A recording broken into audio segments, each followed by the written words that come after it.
Welcome, Anindita Banerjee. When we first encountered your biography, thanks to Monica Mehta, we thought this is a perfect fit. You know, the kind of question of science, technology, and culture, natural and built environments, media and information systems, and migration of people, things, ideas, and images falls right within this, framing of culture and techniques. So we're very grateful that you could join us, that you made it to Cape Town.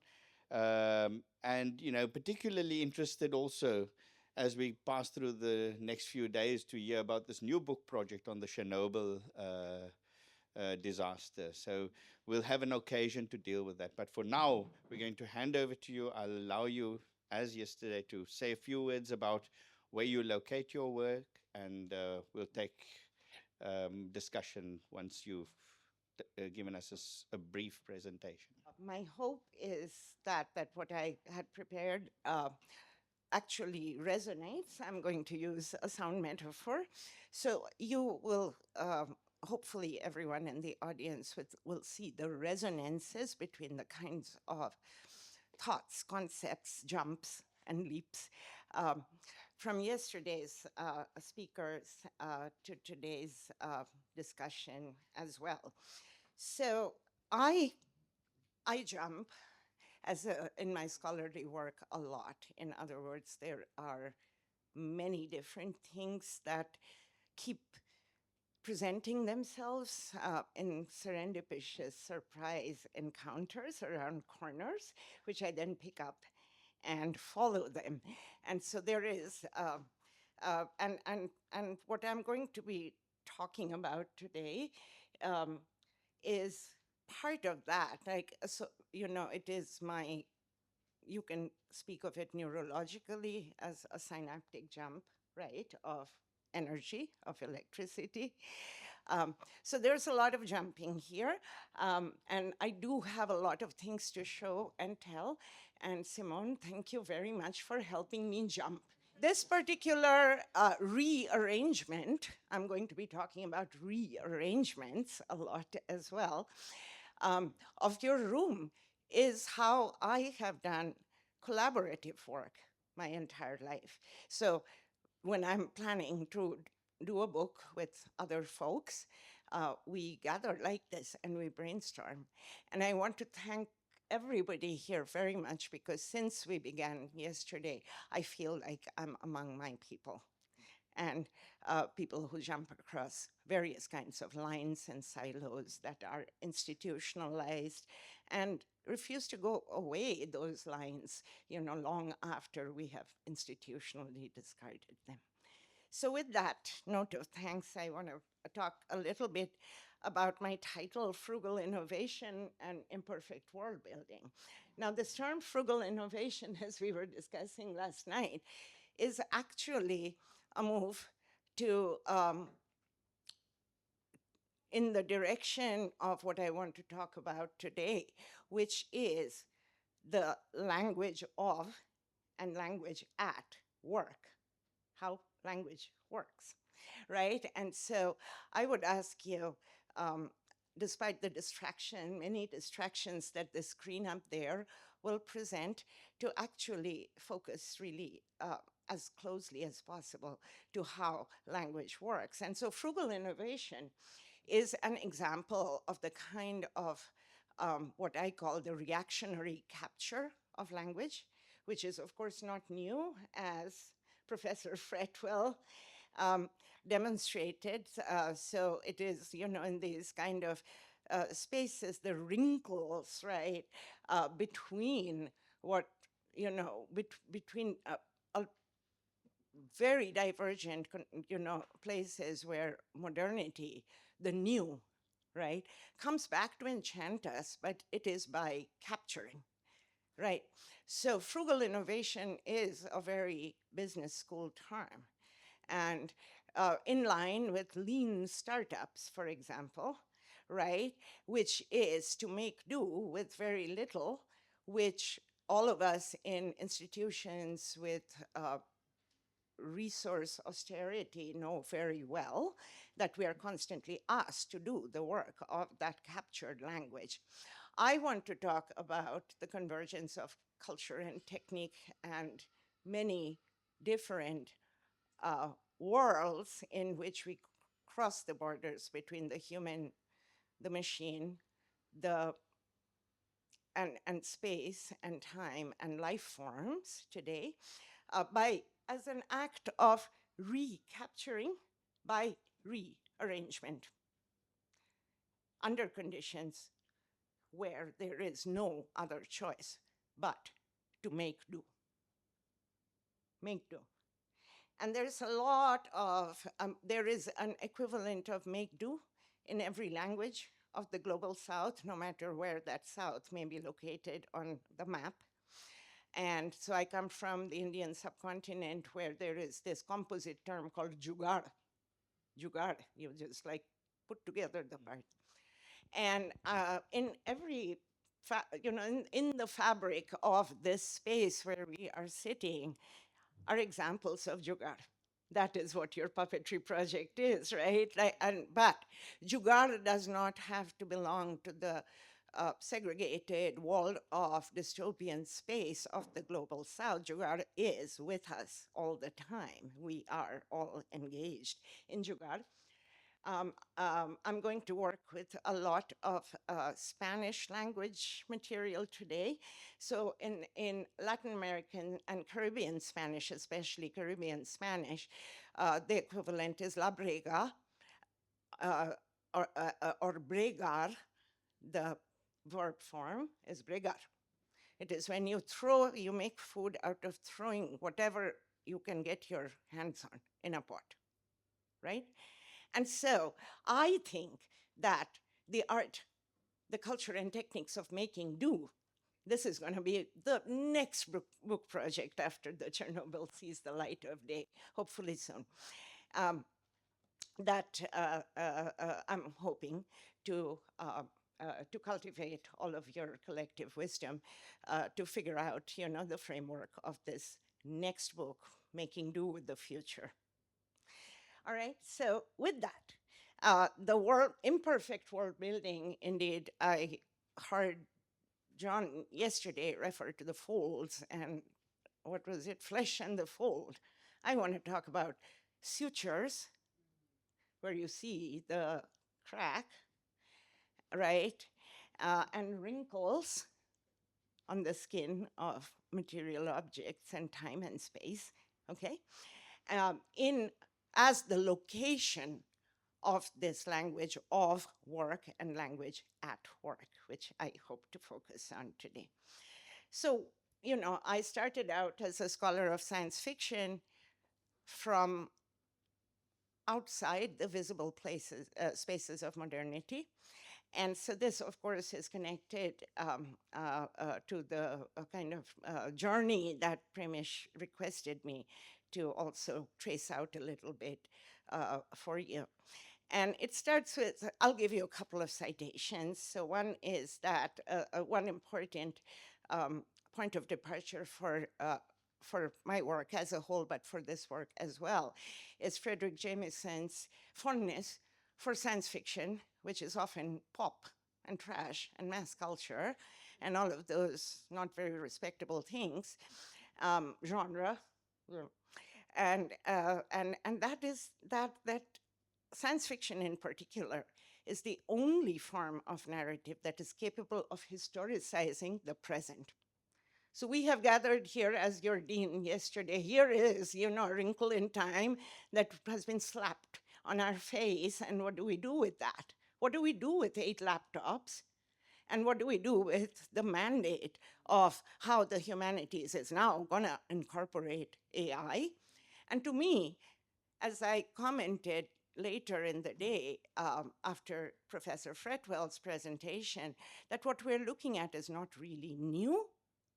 The new is not new. The new was always there. We have always been called upon it as a captured new of what was really old, what was really visible, and what is truly, truly visible when you step out of the center of the modernist mega-narrative into its little cracks and margins and fissures from these various multi-locational global souths. All right? So the second is my, I'll give you a quote from my guru, Samuel Delaney. Does anyone know Samuel Delaney? Okay, good. So way back in the golden age of post-war U.S. science fiction in the late 20th century, rather, Samuel Delaney was the only Black, gay, queer theorist, by the way, for those of you who are interested, and science fiction writer and philosopher. So somehow Samuel Delaney made his way into my institution's most hallowed space of theoretical, cultural thought and social brainstorming, which is the Society for the Humanities at Cornell, at which Premesh has given a talk, and I'm sure John Mowat has inhabited those moth-eaten drapes of 80 White House in my temple on the hill. I work in a place like your UCT. So, okay. So Samuel Delaney somehow sneaked in way back in 1984 to 85. He was a fellow. And Delaney did an interview. So the guy was, okay, talk about theory, talk about philosophy, talk about this. Delaney keeps saying, and this interview was just published in Diacritics, I want to talk about science fiction, please. So finally, the interviewer gets sick of him and he says, fine, why would a sophisticated thinker like you write science fiction? Delaney's answer, so this is my mantra, is remember 1985, we have not come to the world systems of media ecosystems and digital platforms and techno-saturated ways of being and living where we don't have an option not to interface, right, with the new. Delaney says, this is why I write science fiction. He says, realist fiction operates on a, I quote, monologic aesthetic in which the exciting material, impinging object was wholly relegated to the side if its existence was not denied altogether. Science fiction, in contrast, says Delaney, concerned the dialogic interpenetration of the object and the subject. Its protagonists were likely not to be human at all, but landscapes, technologies, and life forms, both known and unknown. And I would add to that, both here and being extinct, becoming extinct, right? So, so I give you that, again, quote to keep in your mind. So the idea for me is that we need to start thinking about these globally hegemonic mega questions of culture, technology, and the human. We need, what if we start from the aesthetics of La Brega, making do, jugar, of art that is made from these pieces? You may have noticed that I am not using the term introduced by my Marxist British colleagues in science fiction, China Miéville and Mark Bold, of salvage. Why am I not embracing salvage here? I'm leaving out salvage as the work that language does. I'm leaving out salvage through the logic of Davi Kopenawa, who was the Yanomami elder who made the Amazon a cause célèbre for world environmentalism in the 70s. Davi Kopenawa says that he talks about the terms ecology and ecosystem, right, in another interview. Kopenawa says, it's very interesting for me, these words, because for me, ecology is the life, the energy that runs from me to the trees, to the dead, to the as yet unborn. And environment is not what was already there, like you seem to think, but what remains after the white man has been. That is where environment starts, right? So it is from the remains. So I do not quite like salvage because it seems to too easily take this idea of ecosystems, human, technological, natural, built, etc., as something that that remains, something that has been ravaged, extracted, chewed out, metabolized, thrown out, and only then do we start to care. So how do we care? So, and so my questions here are, I'm going to put my questions first, and then I'm going to show you stuff and see what exactly is completely not new and how it returns as new through reactionary capture, but how we can undo the reactionary capture by reassemblage, right, from the global south. So the questions are as follows. So what would world building look like if making do were not just an object of study, but also becomes a methodology? What would worlds built look like if we are looking not just into poor people's art, low budget media, right? Mixed media, sutured media, you know, okay, there are fancy French words in European theory for this. Bricolage, pastiche. To me, it is la brega, always, always.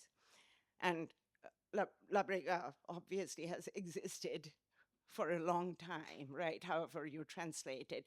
And if some of you give me the theory of Iyatsiba, and give me the language, I'll be eternally grateful to add to my lexicon of making do. Okay? Place-based, site-specific, and therefore somewhere untheorizable. All right? And and what might, following Delaney's term dialogic interpenetration, look like if we can, think of culture and technique as integrative practices that arise from place, embodied forms, right? And which may be racialized, linguistically distinguished, and all the categories that have been tried to be indexed for so long and systematized. What would it look like if we think of an integrative set of forms and platforms with all its cracks showing, right, as a framework for world building at this particular threshold of the present in which we meet? And how might the history of the present, to go back to Jameson, that speculation is the only way of historicizing the present, which is overwhelming to us in all of its pressures, right? And its lack of options, yeah? So how can the future be cobbled back together, I ask you, not to predict utopia or dystopia, but somewhere to act in the present continuous and the future imperfect? And here I'm talking about language once again, not a total future, right? Not future as totality, which has to be one of two binaries, choices, utopia or dystopia, but something in the becoming in the present, right? Continuous into a future imperfect. So that's the imperfect world building. All right, so those are my questions.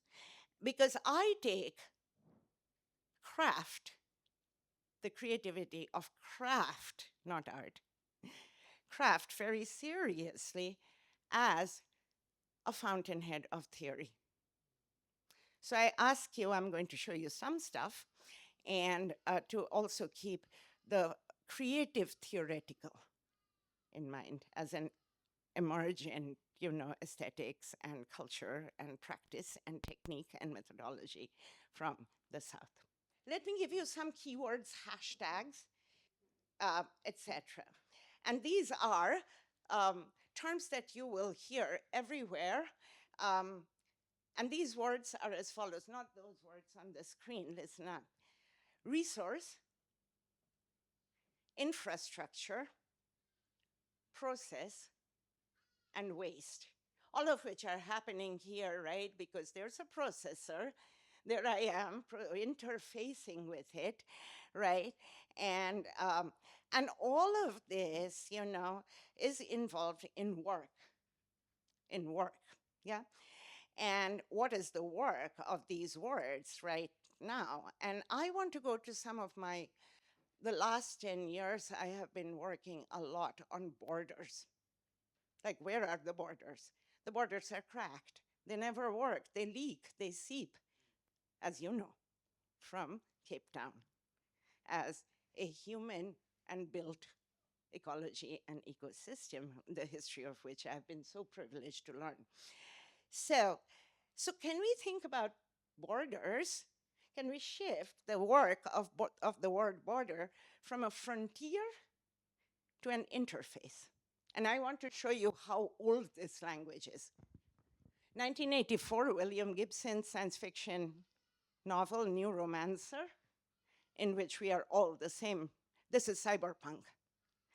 So the neural systems of me and that machine, as you saw in embodied form, are completely interfaced. And this is border work, right, of language.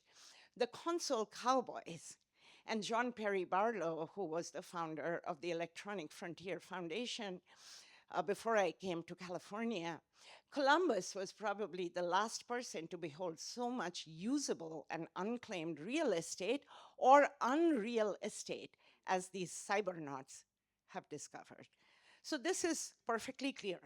Your land, real estate, we are again being asked to think in terms of the next frontier of culture and technology. Oh, I have the thing, remote. I can do. And to me, this frontier goes all the way back in this particular little bit of apparatus that was invented in 1882 by a Frenchman, of course, which is called the chronophotographic gun. You probably know. The nerds will know. The rest of you will be curious. My first book has a lot of chronophotography commentary. So here is nature photography, animals, and then humans that were shot from that gun camera. And for those of you who do media theory, I just want to say that this is tied up with, from Paul Virilio onwards, to a huge body of media theory on war and mediation, right? So yeah, there is war in here, there is violence. But here is, again, nothing new. All of this has been said already. We go back in time on the time machine to these two guys. Frank Gilbreth was a filmmaker who worked with a man called Frederick Winslow Taylor. Has anyone heard? The nerds have heard, but the general public has no clue.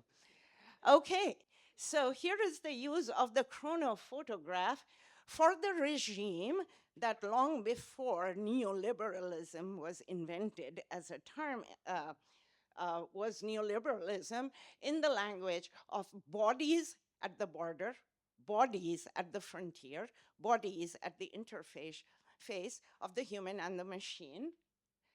And this is their study. I mean, this is the data, this is like what was it? The cyclotron? Right, something like that, but in visual form, in visual and mapped and graphed form built into the surface of the picture. The Principles of Scientific Management was presented as a paper in 1911, and you can read F.W. Taylor's own words.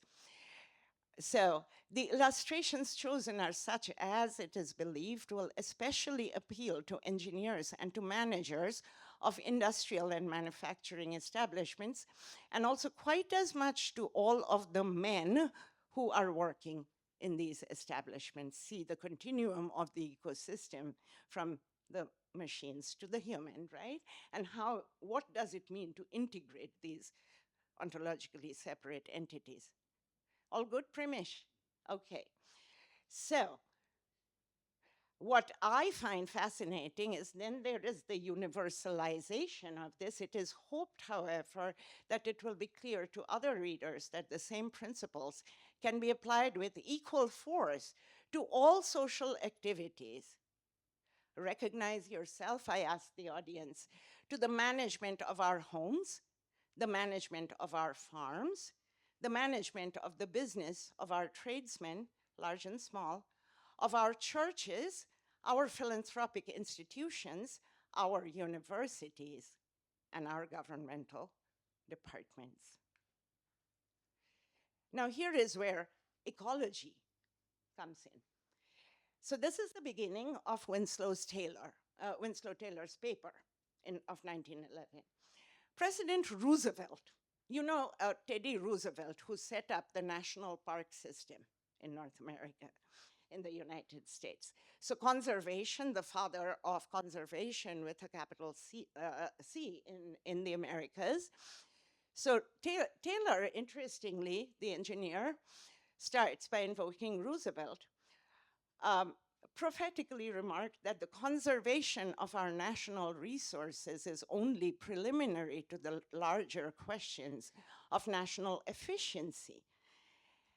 The whole country at once recognized the importance of conserving our material resources, and a large movement has been started which will be effective in accomplishing this object, which was, again, language before it was new in the form of environmentalism in the 70s, was the conservation movement, right?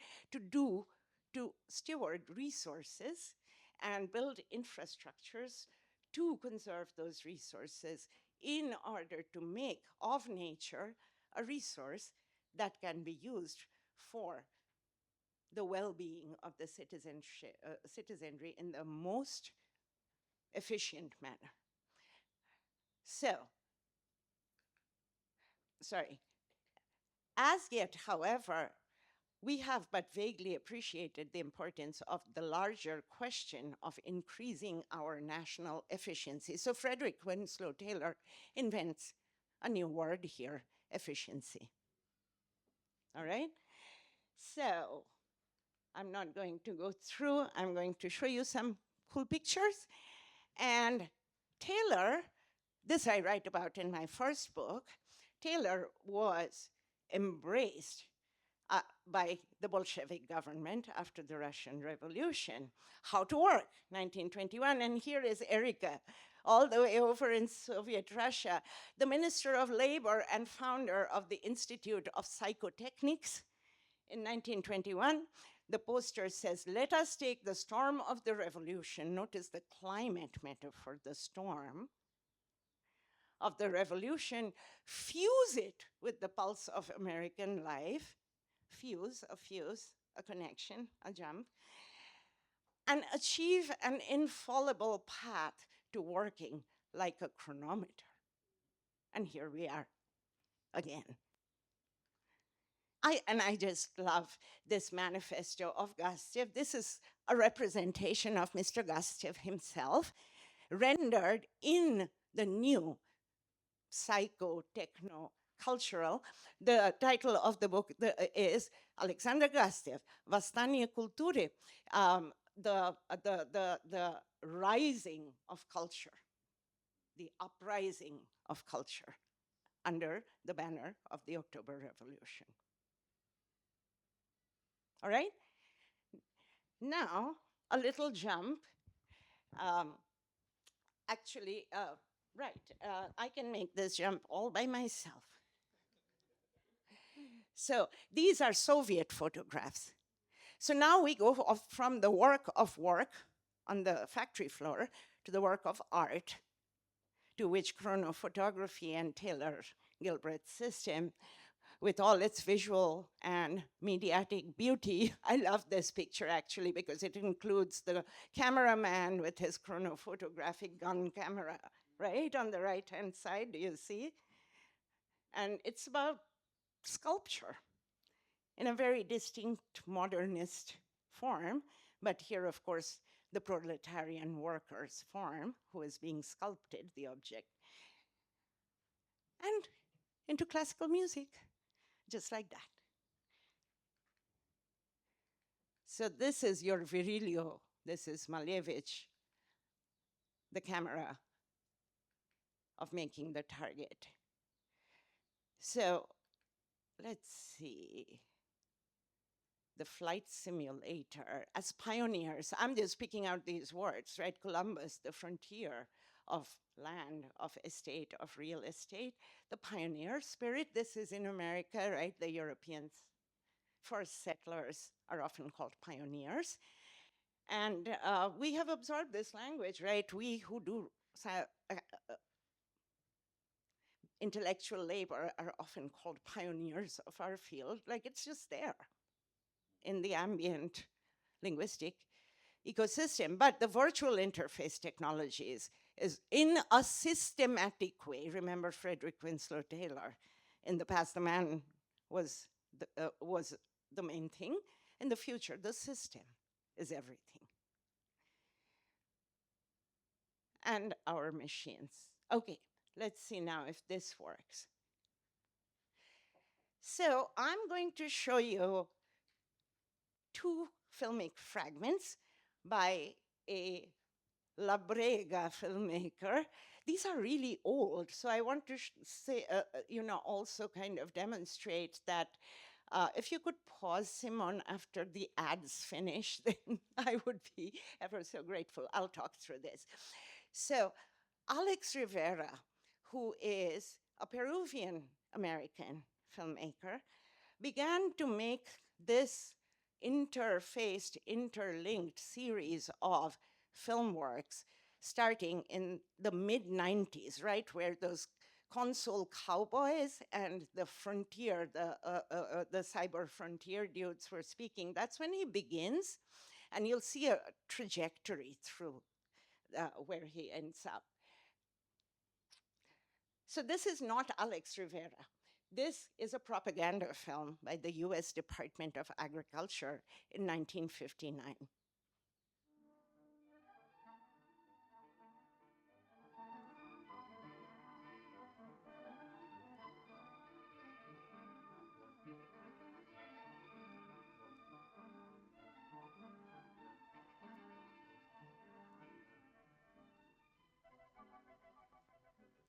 Farming is America's biggest industry. While most major American industries have made great advances in productivity, agriculture has outpaced them all. One of the reasons has been intense mechanization. Progress in mechanization has been impressive. However, some crops must still be harvested by hand, where such things as inspection, selection, cutting, or gentle handling are basic to quality. Yet even now, practically every hand-picked crop is under intensive study. And a constant flow of new and remarkable experimental equipment is on trial, all designed to relieve man's age-old burden of manual labor. But until each piece of equipment can be shown to eliminate hand labor and reduce cost with no sacrifice in quality, until then, much of the work must still be manual. And the placement of thousands of workers at the right place, at the right time, is an immense job, especially at harvest time. Overall, the job has been successfully carried through, even in the many crops calling for stoop labor. Here is stoop labor in the literal meaning of the term, but the term is also applied to many of the toughest and least desirable farm jobs. For example, no stooping here, yet because citrus trees are thorny, more difficult to pick than other fruits, most farm workers avoid this kind of job. All such farm jobs which are tough, dirty, or unpleasant are generally referred to as stoop labor. Understandably, then, this is the only area in which the American farm labor supply falls short and is supplemented by Mexican citizens, sometimes called nationals or Mexican nationals. But the term most commonly used is braceros. In Spanish, this means a man who works with his arms and hands. It so happens that the braceros form a tiny fraction of the total labor force used on our farms. Yet some Americans feel even this tiny fraction should not be used. A typical dialogue pinpoints the major issues. Well, with Americans on relief rolls, why bring in foreigners to work on our farms? Makes no sense. Makes sense to the farmer, though. The government film that you were just watching is called Why Braceros? So there's all this explanation from troop labor to bracero translation. What is the Spanish of it? So Alex Rivera comes in 1996 and gives us this. Why cybraceros? As agriculture has become a larger and larger industry in America, it has become harder and harder to find American workers willing to do the most basic farm tasks. Picking, pruning, cutting, and handling farm produce are all simple but delicate tasks. Work that requires such attention to detail remains a challenge for farm technologists and, as of yet, cannot be automated. As the American workforce grows increasingly sophisticated, it is even harder to find the hand labor to do these grueling tasks. Which is why the United States government Department of Labor is excited to announce a new program to get the job done. It's known as the Cybracero program. In the earlier half of the 20th century, the U.S. solved its farm labor problems through a program known as the Bracero program. Bracero, in Spanish, means a man who works with his arms and hands. Under the Bracero program, Mexican workers who were not involved in their own country's economy would be invited to participate in the American economy as farmhands. Government buses and trains transported braceros from the Mexican border to American farmlands. Unfortunately, while solving America's farm labor problems, the Bracero program contributed to several other problems. Some Mexican workers would run away from their jobs and stay illegally in the United States. Others would cross the border illegally and then blend in with the Bracero workforce. No matter how they arrived here, the presence of braceros contributed to a climate of racial and economic suspicion. Evidence of major tension was not hard to find. You stink! You smell! You're a lousy bunch of commies!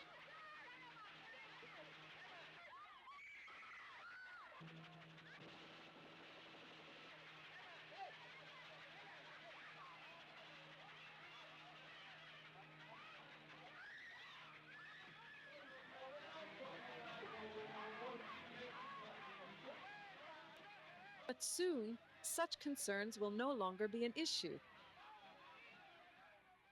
Under the Cybracero program, American farm labor will be accomplished on American soil, but no Mexican workers will need to leave Mexico.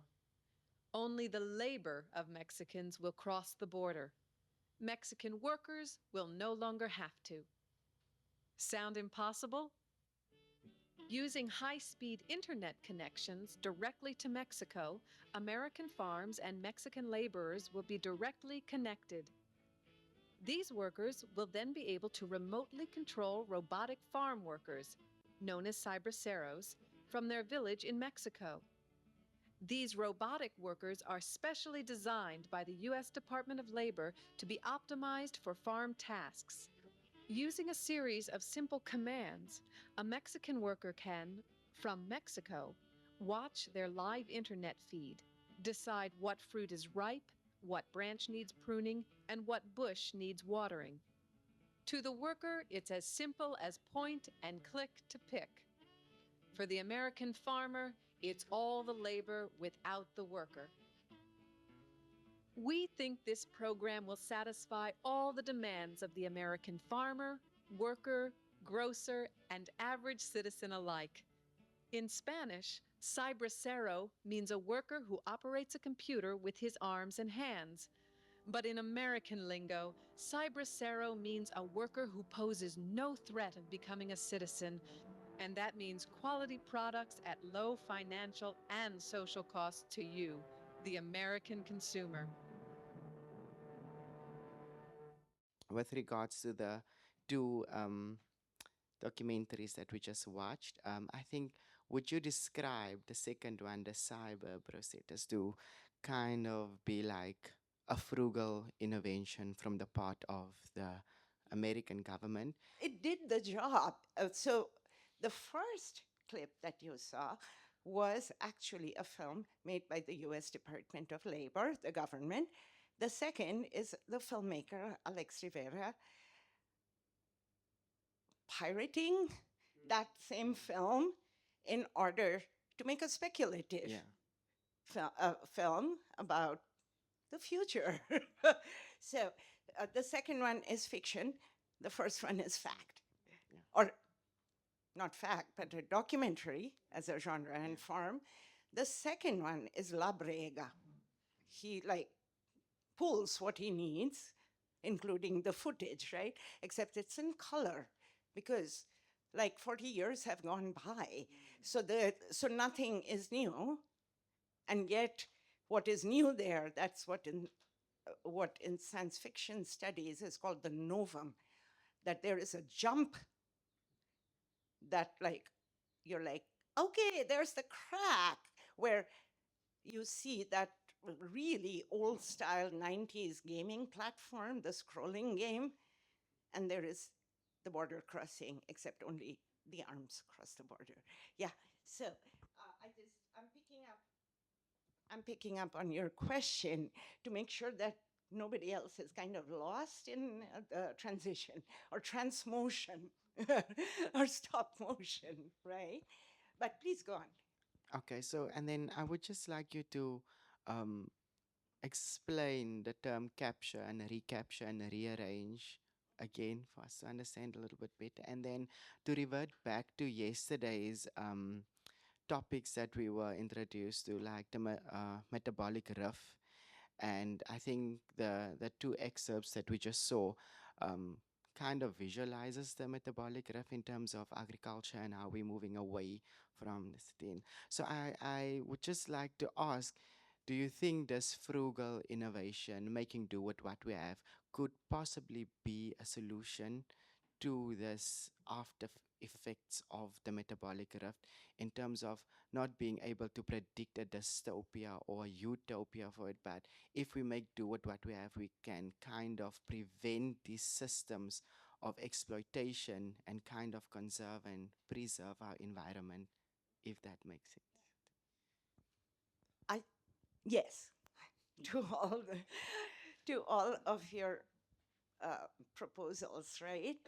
So yes, that is where I am not, again, I'm a little bit hesitant to say that there are solutions here, but there are ways of troubling and muddling, capturing the very cultural forms, in this case, the government film, right?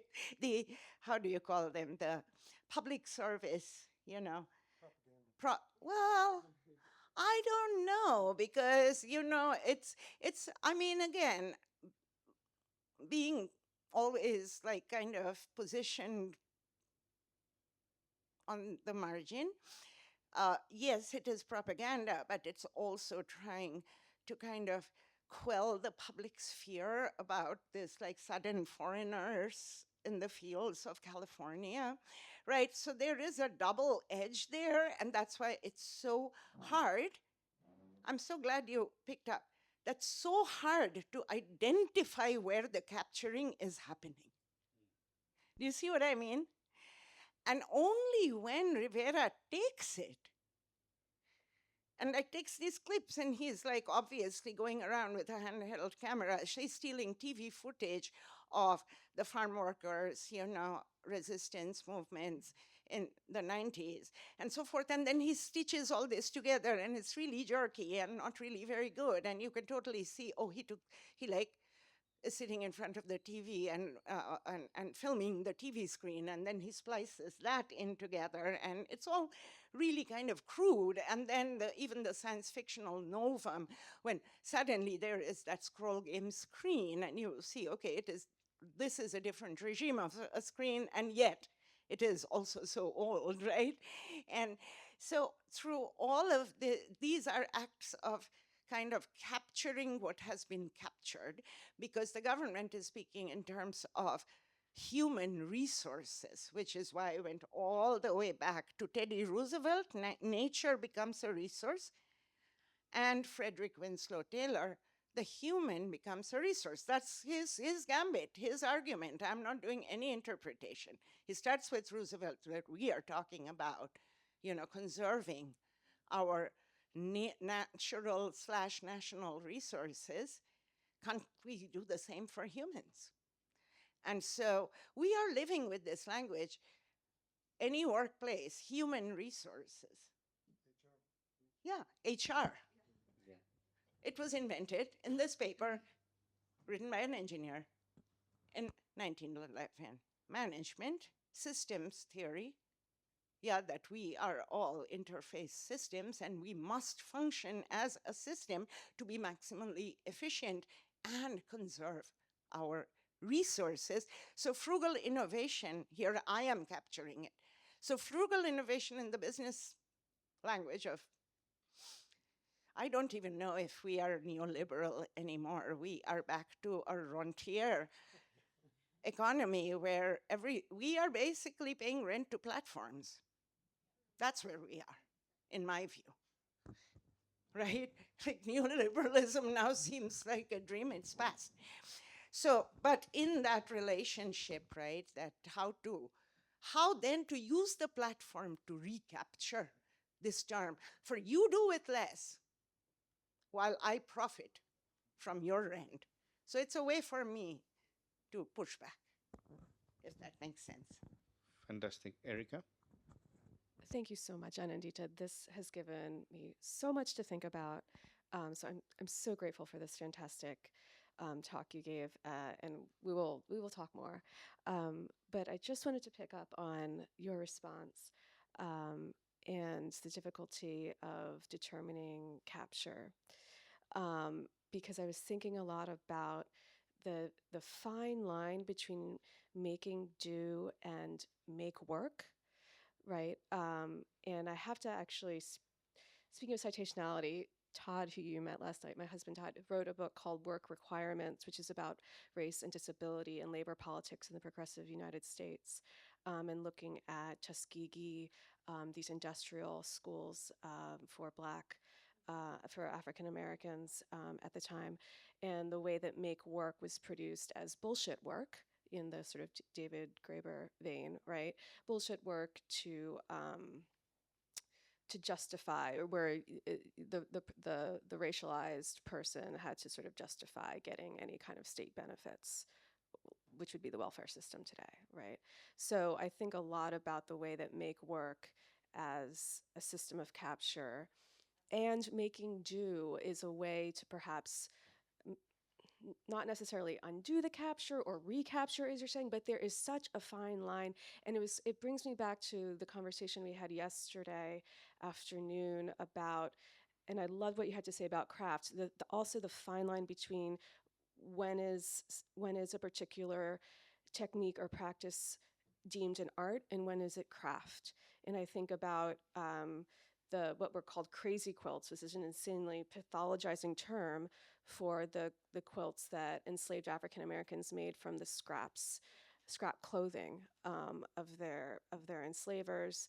Alice Walker has an amazing piece of fiction about one such quilt and one daughter, and this is very much in like the Black Arts Movement moment and reflective of that moment, where one daughter wants to basically encase it, treat it like a museum piece, and the other wants to use it, right?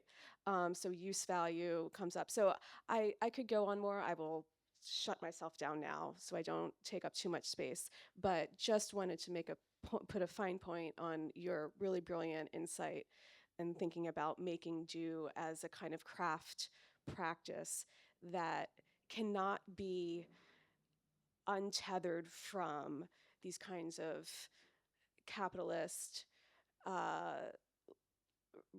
histories of like racial capitalism, global, empire, all these ways in which work and particular practices were forced and imposed upon subjects. I'm so grateful to you, Erica, again, putting into our stew pot, making do and making work. and and forms of labor. I just wanted to note. So let me actually lean on um,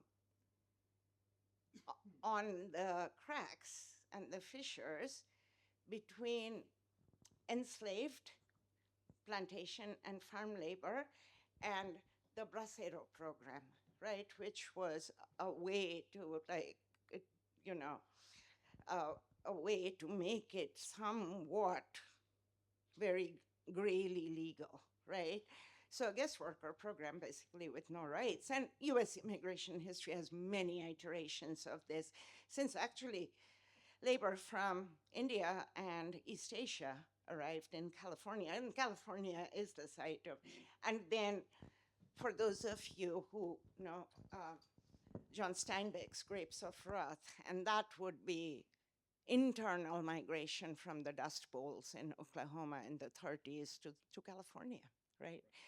And so, um, so what I'm saying is there is something very interesting. So 1961 was when the National Labor Law was passed. So 2 years after the propaganda film, right? Which is trying to legalize some of these farm workers, right, through the Bracero program so they can cross the border. And 1961 is when the National Labor Law is passed, and there are two kinds of labor that are excluded from national labor law. It is domestic work and farm work, okay? And stoop labor, right? Because it's being industrialized. That's the hinge, right, of the propaganda film, right? We still need humans. And who are those humans? They are the ones who do stoop work, correct? So I just want to say one thing. All of us know some basic facts about slavery in the United States. Who did farm work and domestic work? It was the black labor force, mainly, in many different forms, right? Orange picking. Have any of you seen the movie Nickel Boys? Only the nerds. Okay, highly recommended. Nickel Boys last year was Oscar contender. It is about a correctional school in Florida that is segregated. So there is a boys' juvenile corrections, and then there is the black boys, white boys, black boys, separate. And what they do as work, the black boys, is they pick oranges. Exactly what you saw. So stoop labor used to be done by black bodies, basically, all over the US farmlands, right? And so there is a direct, and of course, some of you know Octavia Butler, Parable of the Sword. Oh, yes. Finally, my pop and trash scholarship pays off. So, California. Pasadena is a very rich suburb of Los Angeles City. Octavia Butler's mom cleaned houses in Pasadena, and little Octavia would be taken with her mom, and she would sit and scribble stories while her mom was cleaning house. So domestic labor for women, farm stoop labor in farms for men. These were the kinds of labor that black people did, right, even through, the time when the Bracero program is being brought into focus, right? So it's very interesting to me that these were the two kinds of labor that were excluded from the National Labor Act. I'm probably gonna speak jumpily as well, just because I'm excited, but I'm gonna go on my own tangent as well. Um, so I just don't like science fiction as a genre, as a speculative practice, and I think just world building is a bit difficult to think about when you're engaging in like multiple realities, and how do you, encounter them and reveal them and whatever. And so I'm really keen on personally like fantasy, like epic fantasy as a genre that can engage with time and our experience as part of the planet.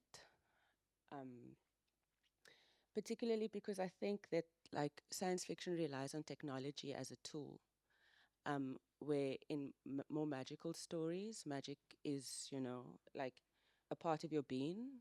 And then the guy that wrote Space Odyssey says that any sufficiently advanced technology is indistinguishable from magic. And so I think there's also something about the relationship between organic and inorganic, and and how that relates maybe to artificial intelligence in a fantasy genre, and what that offers us in terms of um, mythologies to engage as we move through different realities. These are the things I want to say. Thanks, Sarah. Thank you so much. Let me just say happily that right about when I decided to work on science fiction, which was regarded as really not respectable thing to study, and where I am on top of the hill, like your UCT, like genre is said, like when my colleagues say genre, I know exactly it's a dog whistle, like Erica said, genre and popular culture. So what I'm happy to tell you though, Sarah, yes, is that I actually came into the field witnessing in real time, like the present continuous and future imperfect, in real time, this battle of the old boys still battling. This is science fiction. This is not science fiction. It is too soft. It is magic. So that battle was going on while I was doing my research and thinking, what the heck have I done with my life? That was like a long time ago. So now in science fiction, there is, right, even though the name has stuck, right? But really, it's like there is, the lines have been really, they've been pushed. There are no lines. Like myself, my generation of scholars really worked to push. So there is like, if I'm writing for an in-group, which I very rarely do, of that of field, people who study genre, uh, then the term of art, so it was also very Anglophonic and very North America and Western Europe centric. So I was one of the, okay, I'll just say it with a lot of irony, like those cyber dudes in the mid 80s and 90s, is that I was a pioneer I was the avant-garde of like weirdos who was not a white man, who came to America and said, what the heck? So we've come a long way from there. So, at least in the US, there is no distinction.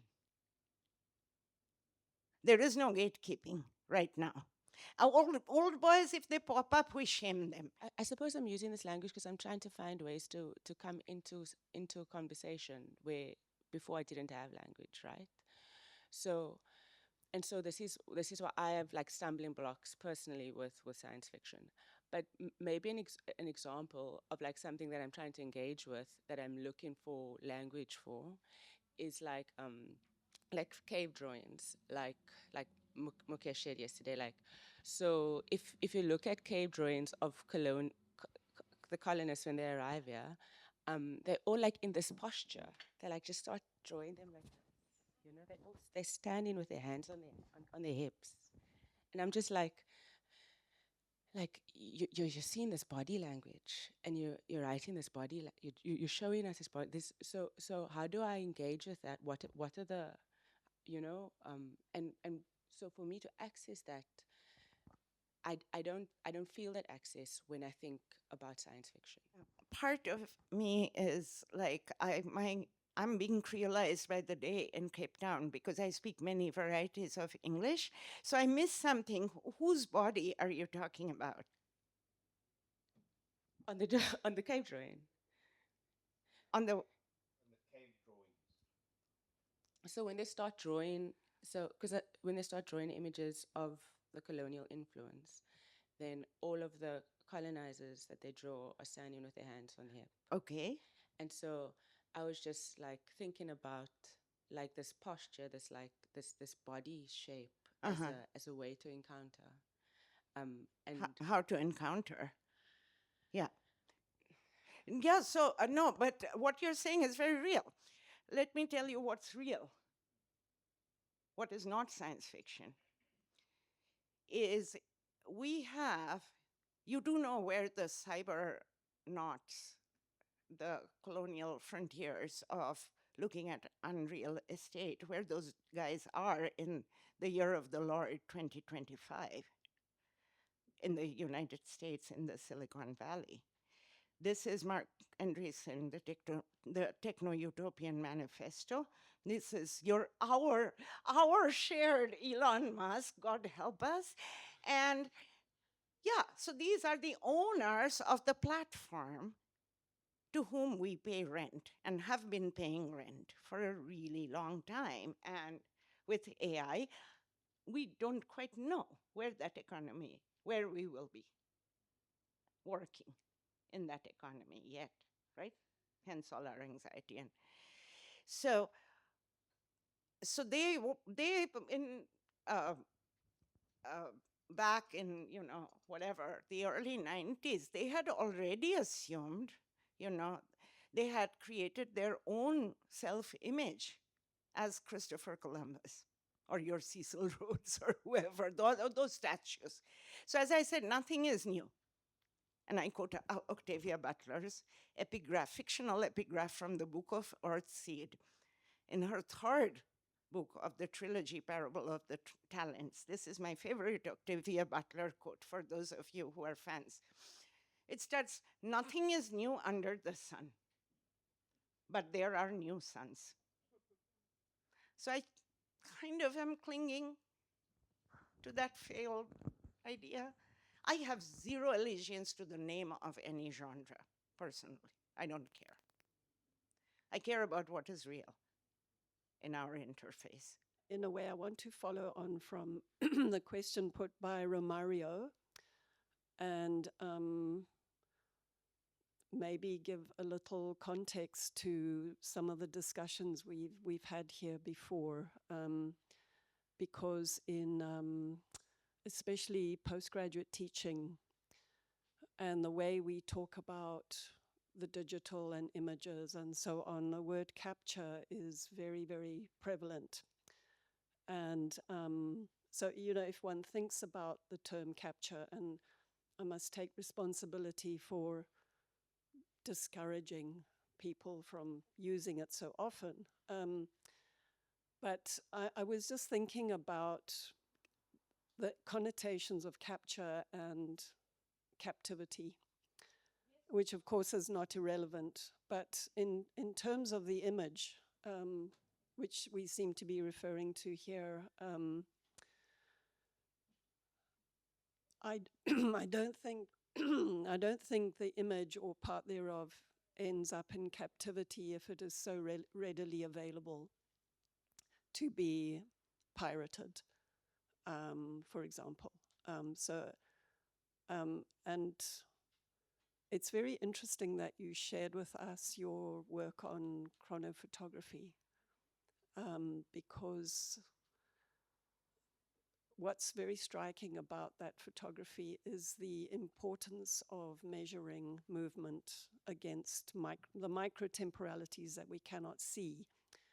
And so, for example, this gives rise to Walter Benjamin's idea of the optical unconscious. And but even if we don't like that particular concept, there's something that is always unavailable to us, even when something has been captured. So it's just to, I don't know, just try to tease out that term a little bit more. But I also have a request, which is that because there's so much linguistic finesse in the room, that the term speculative is coming up a lot. And I wonder if we can devote a little bit of attention to that, because it's fascinating the way so much of the conceptual language we use is visually saturated, and of course coming from a root in spectrum, speculum, spectator, all of these things. So so it's just to put that on the table. Yeah, thank you. This is actually a website that no longer exists. So this is my screen capture. This is also a work of speculative fiction. It's cyberzero.inc.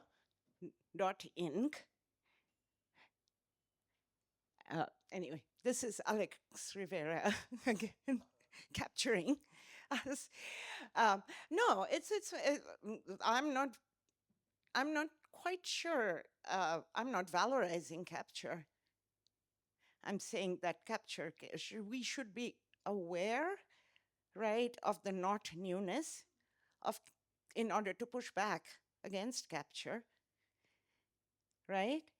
And, because otherwise, otherwise it will be extracted and used against us.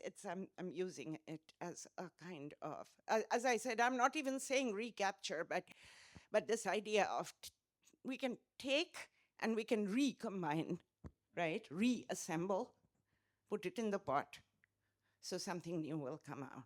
So that's just by way of clarification, right? So capture is the process that is being resisted here, yeah? But I'm not, yeah. So that's one. Second, I didn't want to go into this, but once you get from bracero as a body stooped in labor or getting, mauled by thorns of the orange tree, and you get to cybracero, right, the sai. So one aspect of that is dismemberment, right? The arms and hands can cross the border, but the body doesn't. And why is that? You can get all the work without the workers, right? All the work without the labor, etc. So we can go into that. To me is an act of splicing words, right? And stitching them back together, which totally goes with the aesthetics that I want to talk to you all about, right? That these were other things before, but they are kind of swirling in fragments. And one way to show their not newness, and also the process, the wrinkles, where you can see that they have now been captured, like the word sustainability, like the word frugal innovation, like the word world building, right? Like the word utopia. Yeah, they have been captured. We have not owned them for really, at least not in my lifetime, most of my lifetime. Right? So I mean, I'm not willing to see the word owning to owning the libs. I want to own. I'm with artists who want to own again, if that makes sense. Yeah. Okay. Well, let's take John. I mean, there's the question of speculation that's been put on the table, but let's hold. Okay, go for it. I just want to throw another mix, another framework into the mix here. When you say speculation, think about it, and part of the capture is the financialization of language. Why speculation is both troubling and inspiring, like to own and to capture here, is because it is a financial, it is available to us first and foremost in its most visible form as financial processes of how to metabolize all this work and labor and cracks and fissures and impositions and frameworks of technology. Take this as a comment from a member of the nerd continuum. No, it's the American-centric. We are like the Americans here. That we should be separated then. Yes, absolutely. I guess I have several different things. I'll try to be brief. One of them has to do with sort of coming back to the term you set aside somewhat disdainfully, but I know it was sort of ironic, the term being bricolage. And the reason I wanted to come back to it is to sort of open up what I think was still an important piece of what Levi-Strauss was trying to do, which is a critique of engineering. And it's interesting that that piece has the encounter with the engineer so fundamentally buried in it that there seems to be something there speaking to this problem of, okay, epistemologically, methodologically, what's going on as we start trying to think about what this contest was about. And it produced, as is pretty well known, I suppose, the transformation of the discipline of anthropology, right? For one thing, it gave up the field and it emphasized this very important question of, well, how do you understand the work that you do with this? And so he reverts to a kind of, well, I'm just another myth maker. Yes. It's a critique of science, and so it's got a lot of these encounters that you're interested in, these borders and sutures and whatnot. So I just wondered if that wasn't sort of still relevant, even though I know why you're avoiding the term bricolage, because it's got that fancy Eurocentric sound. But there was a lot going on there that still feels key to what you're doing. I don't know if you want to react to that, but the other thing I was thinking about too is that as you're thinking about labor law, the other important thing that's going on in the U.S. at this time, as you know, is the change in the immigration policy. And and so part of what's happening here is this problem of, the so-called birther claim on citizenship. And yes, yeah, I was thinking you'd know this.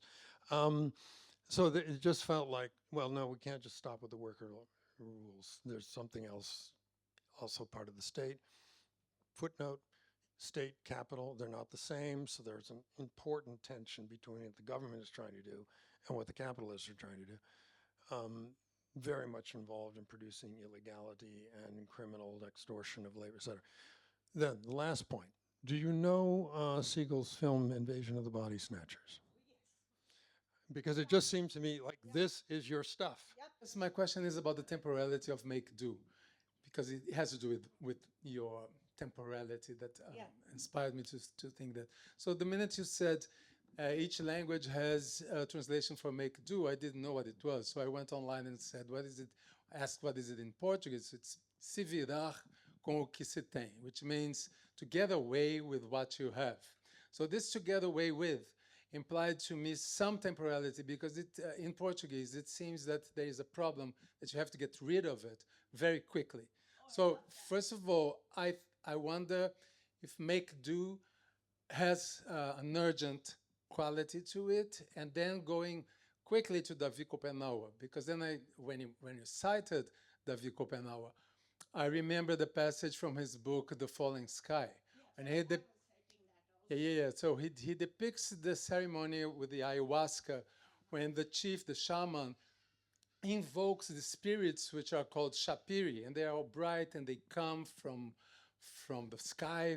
And for me as a Western person, I can only understand these spirits as tools, although I know it has nothing to do with their cosmology.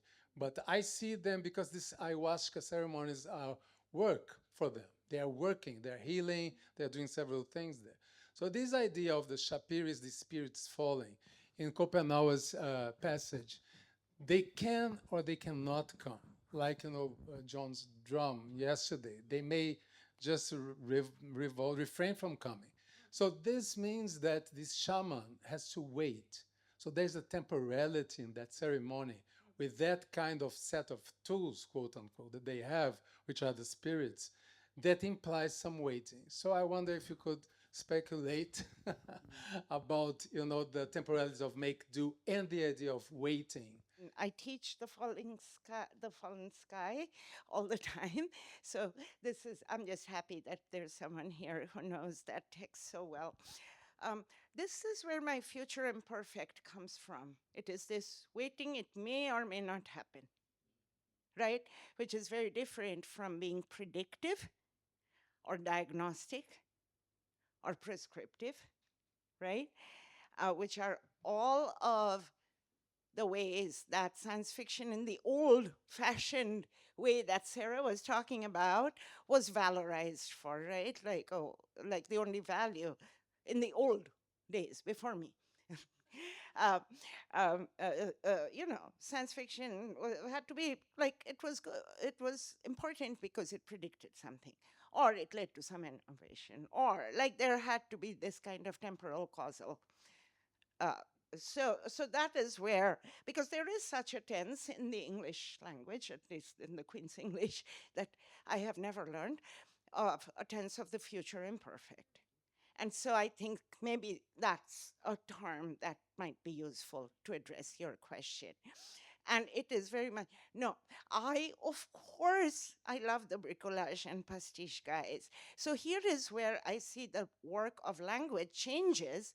If you start with, let's say, David Copenhagen or uh, Samuel Delaney on genre. Remember, Sarah, that story I told at the beginning? Because he was like, why would you want to write science fiction, dude? And he was not gatekeeping, he was opening. So for me, that is theory, much more valuable of the genre. Okay, so what happens if, because there is something also that I'm trying to get at the imperfectly stitched together jumps from, let's say, Taylor's model factory or the theoretical factory. The word factory is very important because they're building data centers, as you know, all over the map, all everywhere. It's a planetary project. So in my neighborhood also, they are building on our waters in upstate New York, the Finger Lakes region, which are part of the Great Lakes waterways, St. Lawrence River, and the Three Rivers convergence that's called Akwesasne in the indigenous confederacies of upstate New York.